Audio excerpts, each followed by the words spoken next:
Emmanuel Macron, c'est un hypocrite. Union européenne mobile. Ndenge bomona kabangana bazaba hypocrite. Emmanuel Macron, c'est un hypocrite, il y a haut niveau. Et le mot là qui que Kagame égale Macron, Macron égale M23. Batouana groupe et Batouana Misato. Bakoki kozala jamais le bienvenu dans la République démocratique. Pour les lots, touti kosala activité moko na ambassade ya France. Et bit na biso na activité na ezak toye kolobela na ambassadeur o azali représentant numéro 1 ya France na Congo. Azaloko la président ya ba français o bazala na Congo awa.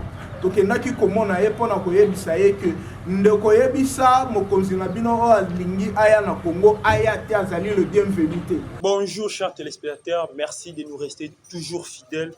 Tout de suite, visite du président français Emmanuel Macron à Kinshasa, c'est 4 mars. Que vous inspire cette visite du président français, surtout dans ces contextes particuliers où il y a guerre est, où il y a élection pesa calamité. Donc le bango calamité n'a invité na biso sur place. À part ça, toute la question de souffrance, en Afrique, notamment de l'Ouest, à la perte de vitesse. Tout le monde qui est en Mali, relations diplomatiques, tout le monde qui est en République Centrafrique, tout le monde qui est en Burkina Faso. Tout le monde est invité sur place. Tout le monde est invoqué question. Il y a processus électoral. Tout le monde est processus électoral. D'abord, au niveau enrôlement. Tout ça, on est invité à la représentation directement. Bonjour, monsieur Ben. Bonjour, Mwanandoka. C'est mon langage d'aller à la plateau pour partager surtout aux Italie actualité. Est arrivé à Emmanuel Macron dans à Kinshasa. Emmanuel Macron a joué à Kinshasa. Vision la bino, bien, en fait, est-ce que vous pensez qu'Emmanuel Macron a le bienvenu dans le parce qu'apparemment, c'est comme si, parce qu'il faut le dire ici, hein, Emmanuel Macron a la tournée africaine. Azala qui dans le Gabon, Azala Angola, puis après dans le biso awa, mokolo il y a le 4 mars. Est-ce que Ozo Kanisa Emmanuel Macron a le bienvenu dans le biso? Pendant Ozala un peu direct, en Lobake, il n'est pas le bienvenu. Pour le bienvenu. Merci beaucoup. Emmanuel Macron, c'est un hypocrite. Union européenne mobima. Denge bomo na rabangana bazaba hypocrite. Et les losoki qui me Ozo le bela président Mboka Moroboé, président de France. Mais Emmanuel Macron, c'est un hypocrite, il y a haut niveau. C'est Emmanuel Macron. Macron de Nazolobe. Aza parmi Batumoro au Bazali, ennemi numéro 1 du peuple congolais. Pourquoi je dis ça? Mais il faut être malade ou bien perdre de mémoire pour nous soutenir ou bien encourager à arriver à Moutoulo Emmanuel Macron à Kinshasa. Emmanuel Macron Azali parrain à Kagame. Et qui dit Kagame? Est-ce que vous avez preuve? Mais nous en avons de preuves. Yo lingi, olingi na jeune tout la génération na biso musala totikala nango eza robeta Paris foot. Elingo loba ke bazala connecter na ba match nyonso ebeta makana monde. Soki yo ko landaka ndembo okoki o contredire ngane lo na lingi na loba. Oyebi parc de Prince. Il n'y a pas de prince. C'est le stade de Ngumba, France. Merci beaucoup. Est-ce que au talaka message les karatans au match en bêta? Visite Rwanda. Ils ont soutien ou bien ils allaient. C'est pour partenariat. Un partenaire, il y a ennemi juré, il y a Congolais. Bobé Télé Maboko. Yo la voisin na yo bosulu la raté mais au moni mutu moko o azala ga libanda asala assemblant o sulisa yo aza vrai parrain na mutwana. Et le nom là qui s'appelle Kagame égale Macron, Macron égale M23. Batouana groupe et Batouana Misato.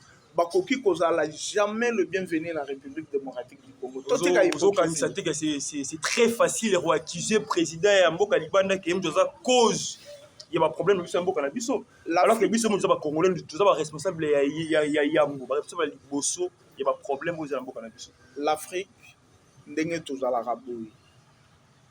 Fonctionnera ou bien imposer Arabiso, voire même nos dirigeants imposer Arabiso dans le monde extérieur. Et nous sommes parmi des pays où la moussa conscience et abattu. oyo bazobunda mpona kolongola eloko wana na mito toyebake nalobi ozokanisa te ke arrivé Emmanuel Macron tu peux koaider biso sur le plan international lobbying na ye parce qu'il faut korappele ndeko Ben France ali membre permanent ya conseil ya Nations Unies il faut yeba France eza na lobbying moko boye ndeko France arrivé Emmanuel Macron tu peux koaider biso sur le plan international pour mongongo na biso yokana so makasi omoni eloko oyo biso toza na devoir ya kosala ezali kolakisa monde mobimba ke toza lisusu bana te oyo bokoki koaveugle biso eloko soki eza mabe tobenga yango na nkombo nango ki eza mabe omoni na banzi ke ntango mosusu eza ntina bato oyo baza na kati ya gestion ya mboka baza d'accord te na arrivé ya Macron mpo lelo touti kosala activité moko na ambassade ya France et bit na biso na activité wana eza ke toye kolobela na ambassadeur oyo azali représentant numéro 1 ya France na Congo aza lokola président ya bafrançais oyo bazalaka na Congo awa tokendaki komona ye mpona koyebisa ye ke ndeko yebisa mokonzi na bino oyo alingi aya na Congo aya te azali le bienvenu te soki asaleli mutu makasi eke aye na Congo biso mukolo ya le 4 tokokutana na ye samedi oyo akokutana na biso na nzela donc pour la bino Emmanuel Macron aya na Kinshasa te akoki koya soki siko aye parce que toyebi ki akoya soki aye bino bozokanisa nini babokisa bino eza nini soki koya ya Macron le 4 na Kinshasa na minute oyo nanga na yo toyebi te me nzambe moko ayebi eloko eosalema po jour wana tokondima na baoyo bakolinga bakufa mpona Macron aye na Kinshasa bakokufa mokolo wana trop c'est trop il faut tout élément vous savez ezali na victoire moko te oyo ekoki kouta likolo ekweyina c'est sans que biso pepe ça m'engage et je suis prêt so moni na lati boye oyo ezali kolakisa ke nous voulons la paix dans l'Est et quand on parle dans l'Est là c'est dans l'Est de la République démocratique du Congo Tonyo Kwame Mingi plus de 10 millions de morts et cause à la 3 ou 4 États il y a des États où bazali na moins de 500 000 personnes. Mais nous sommes au-delà même, comme déjà au-delà, il y a 10 000 morts. Mais Moutou a favorisé la tuerie en alliance, Moutou a favorisé le massacre en alliance. Et ça, Emmanuel Macron. Emmanuel Macron, avec son complice Kagame. C'est pourquoi Toboyi Biloko, on a hypocrisie, on a Toboyi Yango. Ce qui Macron a ligné na Burkina Faso, il y a colonel Ibrahim, il y a capitaine Ibrahima Traoré. Deux mois en Afrique centrale, sous divorce diplomatique entre France et la République centrafrique, il y a le président Touadéra. Et là, on a expliqué le divorce. Pourquoi France est comme la perte de vitesse? France, c'est qui a Kala. France, il y a colonel de Gaulle. Tout le monde qui a la colonisation à travers le concept de France-Afrique. Ce qu'on a mis, tu remarqué, moi, perte de vitesse, moi, en France, l'Afrique. Comment vous pouvez expliquer perte de vitesse en France? Comment vous pouvez expliquer perte de points en France? Et là, on nous a s'est passé exactement. Ah, peut-être que moi, on a pu Congolais, mais je peux arriver à France, c'est le cas. Et là, on a expliqué le point. Ils ont un mot clair. Ça ne demande même pas beaucoup d'explications pour la France a perdre la vitesse. La question est d'abord depuis les Français, les pays en otage, développement pays en niveau. C'est ça la première des questions qu'il faut se poser. Donc, les pays où on s'est décollé à cause de la France. Les pays sont la ciment. Mais qui est à la base? Pas si l'Africain, c'est la France d'abord en premier. Avant que tout le l'Union européenne, c'est la France d'abord. Et dans les pays, mon côté en Europe, où ils ont un monopole, il y a des pays africains locaux, la France. Azate. Et aujourd'hui, Monique a commis un échec parce que comprendre que la politique nae ezali pour favoriser les pays où on a été, commis côté les mélaye, il y a moi comme Luka à s'attacher dans Congo le rôle ayebi que mieux vaut que perdre les pays où on a nion sommet à la Congo parce que dans Congo il y a tout. Nous avons tout ici, nous avons même du pétrole. Ceux qui France nous sont responsables du sous-développement africain. Bon responsabilité dans les Africains amis. Voilà, c'est pourquoi biso ba vrai africain. Biso ba compatriote et Afrique donc milongoli na no congolais yango to telemi to bando yebise ke to lingi lisusu yete il faut akende bolingi lisusu Macron te to bolingi biso France tolingi politique ya mindele wana te elokola na minute oyo moto azokamba mboka ya France ezali Macron akoya koluka nini na Afrique akoya koluka nini donc lobi lobi soki Macron alungwe président ya oyo akoya nous boyi kaka France voilà nalingi na faire éclaircir bato la personne de Macron soki ka nzoto na ye boyi balongoli qualité ya président en France on n'a pas de problème avec lui tozoboya politique ya mindele wana surtout ya ba français vu que mutu aza porteur ya vision ya politique wana na minute ezali Macron yango tozoboya anyata na Congo te so oya na Congo lokola ndeko ya moko to mutu mususu oya ye ayo kosala visite ezala visite privée akoya na ye tokoki obenga na ye te tokoki opekisa ye te mais lokola azoya na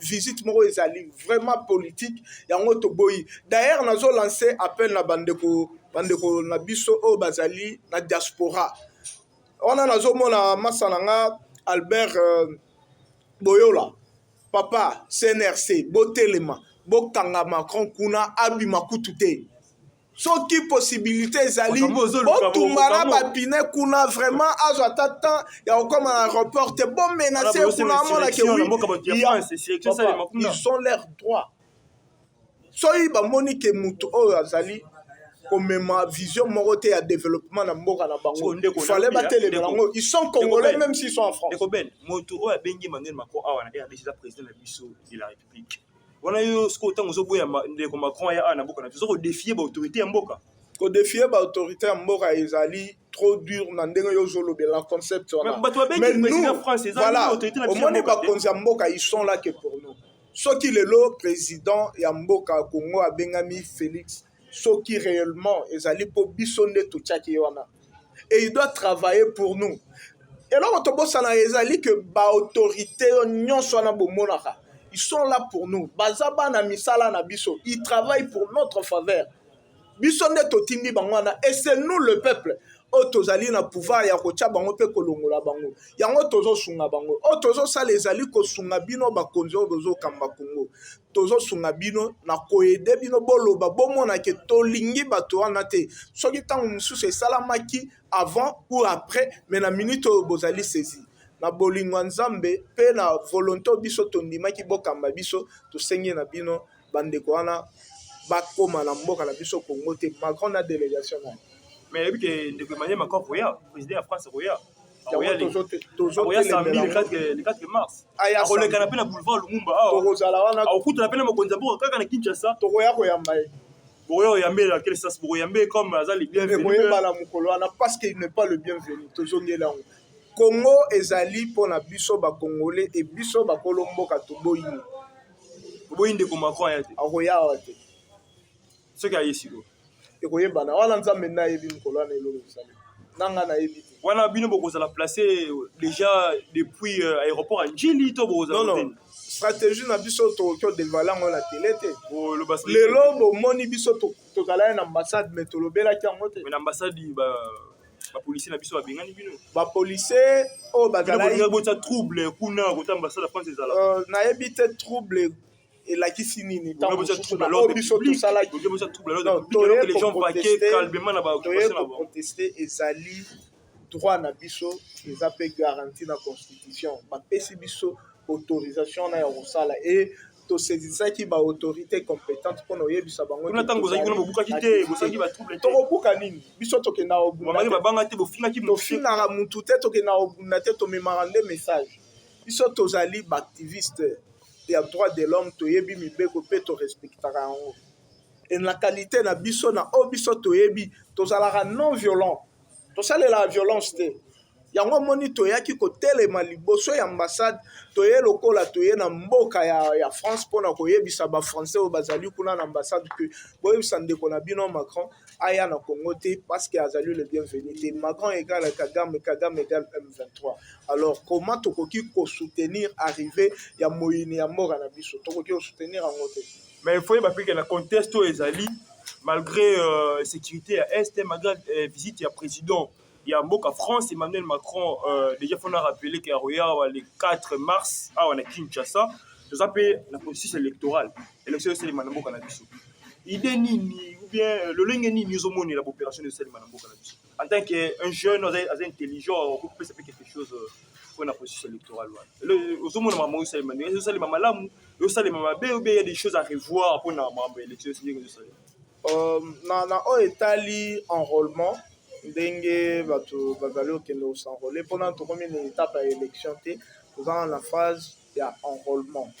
Sinon enrôlement esalemi avec beaucoup de failles bato to bamonaki yango bino bapanzisi yango bolekaki na bacentre mosusu oyo eyaki kobanda mosala voire même une semaine après ekozaki beaucoup de problèmes na temps ya bato vu qu'il fallait bazwa mais j'aurais appris que baprolongeaki bapesaki lisusu 30 jours po bato bacontinue kosenrôle po base rattrape na retard wana ça ezalaki constant motu to asalaki yango mais tokosenga enrôlement esalemi malamu oui tokende tokoma mpe na élection na date au calendrier électoral esengi po élection esalema président ya Denis Kandiba rassurer biso ke élection esalema délai constitutionnel mais soki esalemi na délai constitutionnel ezali eloko moko ya koapprécier nayebi te pourquoi nakoki kosupose eloko ya bongo mais tolingi nde élection ya solo parce que ndeko Félix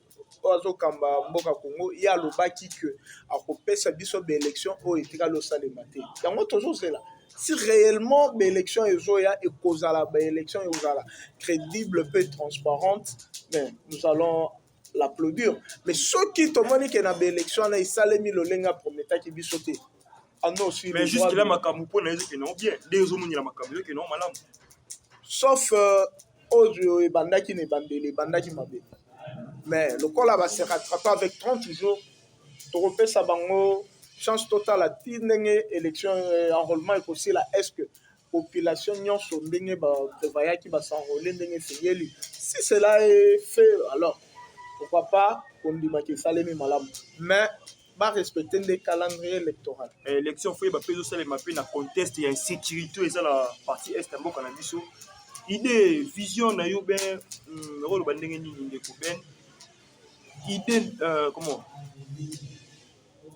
na ndenge ya élection ezosalema na contexte oyo toloba ya guerre espace ya biso ya est idée nini okoki kopesa ndeko ben est-ce que élection fo ezala inclusif esalema de tout l'étendue du territoire ya république ou bien parti wana tomonaki na 2018 nakoa na bini na 2018 élection esalemaki te ou bien parti mosusu bénéficier na baélection te parti mosusu babénéficier nango j'aurais appris que na est babandi déjà osenrôler si réellement c'est vrai et que enrôlement ezosalema ekozala élection parce que ntango tovotaka président ya baprovince mosusu mpe province mosusu totie président mosusu non mais pose à la présidente de la République démocratique du Congo tu dois être élu dans tout l'espace ya République démocratique du Congo na bacoin na bacoin ntina suka ya mboka il faut bavote yo mais soki président oye na élection bavote yo kaka na bato moko boye bato mosusu bavote yo te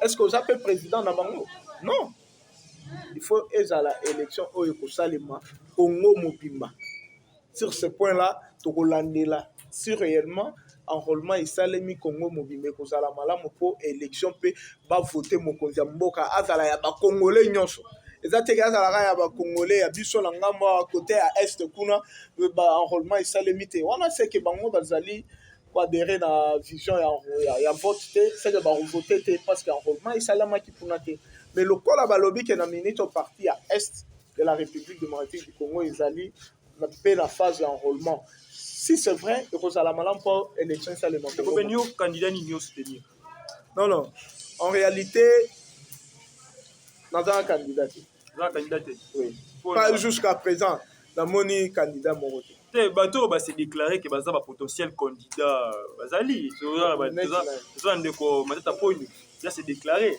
toza ndeko Martin Fayulu pas se déclaré qui toza ndeko Adolphe Mozé to pa lobaki otomonaki congrès esalemaki na niveau ya parti na bango baponi comme président de la République na bango toza mpe na ndeko Moïse Katumbi tomoni mpe congrès esalemaki na bango tu wana ezwaka na président te toza na candidat te oyo tomoni mpe Denis Mukwege babengaki réparateur tomoni ye mpe wana mpe bato bazosenga ye bapostule droit à repostuler ezali droit oyo ezorevenir na congolais nyonso na bato wana tu bapersonnalité wana tu yo oza na choix eza droit na bango neti yo mpe ndenge oza boye okoki osedéclare mpe candidat okopona ngai so na se déclaré mais il faut convaincre nga il faut prouver nga de quoi odirige mboka lokola Congo parce que bato wana nyonso otangeli ngai nakoki olongola quelques-uns na kati na bango ndeti nani olongola non toyo otanga nga na ye nde otanga bakombo te ya des figures neti bato moko baza emblématique tokoki kolongola bango mais les restes wana otangi oyo tokolongola eza baoyo badirigant nano te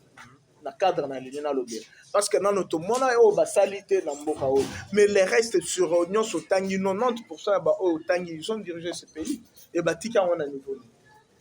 Et pourquoi vous voulez encore faire confiance à deux personnes qui n'ont pas même eu à gérer ces pays comme il se doit? Maintenant, pour payer ça, on a coûté à gérer une dame. Il y avait des gouverneurs, il y avait, voire même, ma tata a autant. Je me permets autant à Komona. Parce qu'on est un exemple, parce que lui était le chef du gouvernement. Mais il est cité dans beaucoup de choses, dans beaucoup de mafias. Parce que il y a bon bolingi, bon pesa, bon chance. Il y a l'esprit de vie, hein. Il y a l'esprit de vie. Bon, Tolia Masanga Bukangalo. Bukangalo, tout le monde Masanga Salema. Tout le monde Masanga Salema. Et au sommono, Loni Masanga. On est combien de temps récolter une université. Tout le monde a passé sur la tango mingi, vraiment, tout le monde a sécurité. Où est la partie est en Boka Tout le monde a qui lobby, il y a Lili. Porte-parole, il y a armée, alors qui est barré pour ça, qui est rebelle. Loin, il y a cité à Sake, mais le lot de Hugo, qui est rebelle, va contre-attaquer les sous-sous. Et là, on a par rapport à la sécurité, on est dans la partie est. Il y a au moins un boc, alors on a et là, c'est ça Malik. Nabitou Malanga, ils ont la rapé dans l'est de la RDC. C'est Malik de tous les jours. Et pour Nabitou Malanga, ici, là, il faut qu'à Catalan nous ça Macron dans le Congo. Il y a un problème, les alliés Macron, tu es sécurité, les alliés là. Insécurité, quelle insécurité qui sont derrière tout ça. L'insécurité, c'était avant Emmanuel Macron comme président de la France. Mais la France existait avant Macron. Mais apparemment, on dit que la France, c'est la piste Macron. Mais c'est lui qui est. Il y en a incarné vision. La France, c'est un pays. Pays mobimba o ezali ko incarné na kati ya mutu o azali président de la République de France Emmanuel Macron. Et insécurité ya partie est de la République démocratique du Congo ezali na bato mibale o bazo jouer rôle wana ba grand meneur na masama nezo sala mokuna tozali na Macron na mwana na Kagame. C'est lui le parrain. Et les ndeko zongela histoire, tu verras que armée rwandaise a koki ko poussa na ta na 1 kilomètre na armée congolaise. Ils n'ont même pas bakoki ko ça la face na bisoté. To sala ba défi belé na Rwanda. Je rappelle que l'armée congolaise a mis côté l'armée rwandaise. C'est là ba étude mort sur c'est l'homme étude mais il y a qu'un terrain. C'est pour vous dire quoi, il y a toujours une main noire. Zana mutu moko zana sima batwana. Comment le rebelle bazali outil ko lekana ba nation. Et ça les maintenant nous tête au moins en Okadelo na Congo. Et biloko ya bongo oyo lo bake batwana baza ba rebelle. Et ça réseau ya batu bien organisé au bazo combattre richesse ya Congo, bazo combattre kimé ya Congo. Alors biso tokokyo sepela na batwana te. Kagame azali en complicité na Macron na Union européenne mobimba. Ndo moni guerre wana ezali kuna. Pona kokata guerre wana ezali simple. Faut katana no ba relation diplomatique ya biso na Rwanda to kati pe na France. Wana des solutions ko ya pona problème de sécurité est. Parce que bango nde ba mener. Parce que bango nde. So to kati ba relation na bango hypocrisie aux alaté. Mais aussi longtemps que tozana en bon terme, to na ba relation na batona. Voilà pourquoi aujourd'hui nous sommes besoin imposer biso Macron qu'il faut ya parce que Borobo ya Borolobani sur le plan diplomatique Bosolo l'arabien. Vous avez des liens, de bonnes relations. Il y a un des choses que Macron a revisité Bissot. Mais ce qui est kata qui lien wana. Pas compatriotes, mais comme chose qui visite Emmanuel Macron est important. Dans sens on a lobbying au niveau international. Emmanuel Macron a quand même présidé un beau Cameroun à Béni France. Olingo ba ke tango Macron a koya na Congo ne akoyeba situation ba congolais quoi. Et tous ces temps, Macron est au pouvoir, ça fait combien d'années? Deuxième mandat. Deuxième mandat. Question, mais répondre quand même. Merci. Ce qui veut dire que Macron a eu une situation, il y a Est, Malam, Kolekana au Congolais. Ça, je vous informe. Et pourquoi toutes ces années, où il y a Saline au pouvoir, Atikalo Kozwata, tant morote ya kolobela que non, il faut tout kimia. Mais il nous impose. Cette guerre de l'Est, et cette guerre moro va imposer biso ba Congolais. Et ça n'a rien à voir avec les conflits internes à Congolais. Ça n'a rien à voir. Bah, mener à la guerre, ce sont des étrangers. À part ta relation diplomatique, solution ni solution vous proposez. Solution Zali, il faut pour l'anga en sena na mokonza mboka. So na zala chef. Il y a mboka où le rôle président de la République. Tolinga to attaquer au Rwanda, pas même M23, il fallait attaquer le Rwanda. Tu attaquer directement Rwanda. Et ceux qui ont attaqué au Rwanda pour déstabiliser le pouvoir en place dans Rwanda. Muto akoya koye la biso de la guerre. Ni okatezi mkwani. C'est la biso faut signaler après la biso ça il montage, il y a ça il va. Mais monter nous ici ma tu pas au bébé fil d'idée na. Bandila partout là. Il disait quoi encore? Même si la fil d'idée excusez-moi. Excusez-moi. À part au cadre de ta relation diplomatique na mboka ya Rwanda. Proposition ni si yo ki ko pesa attaque. Proposition mususu attaque congolais. Proposition mususu ezali. Omoni mutu oyo ayelo nambeli po abomaye. Mutu ayelo nambeli po abomayo et yo osali makasi o se défendre récupérer mbelo na bomaye. Parce que ceux qui osent attendre, ils vont récupérer mbelo na te ya dinga ki abomayo. C'est la même chose. Na batoana o bazo bundisa biso so biso tozi occasion ya ko répliquer il faut tout ça là avec force parce que il faut tout déclarer ils ont pas moyens suffisants pas moyens financiers pas moyens humains pour mener guerre totale wana ligne parce que guerre ça a la répercussion au moni guerre est un problème à organisation lelo ba risque na ukrainien ba déclarer ba risque d'abord pour bangonde ba déclarer qui guerre mais guerre au bango ba déclarer lelo bah, préparant, je peux te dire même 20 ans. Pour comme les logueurs. C'est la même chose que Bissop et Tokokyo comme conscient. Tolobi, to diminuer ou bien que éliminer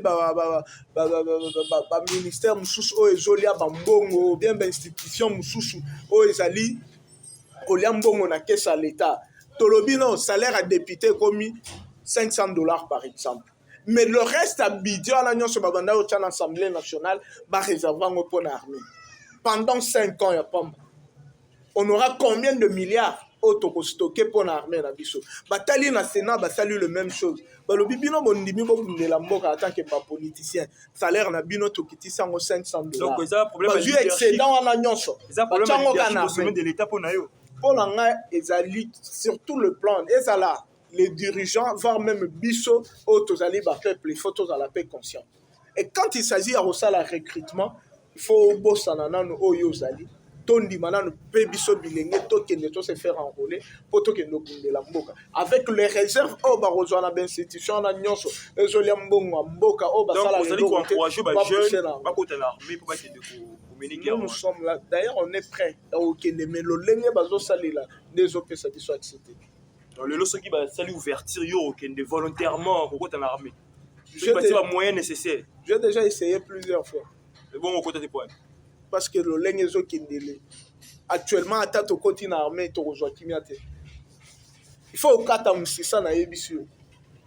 Relation diplomatique, bakati yango, tolungwe, en collaboration bien en relation avec la France, Ndeko Macron.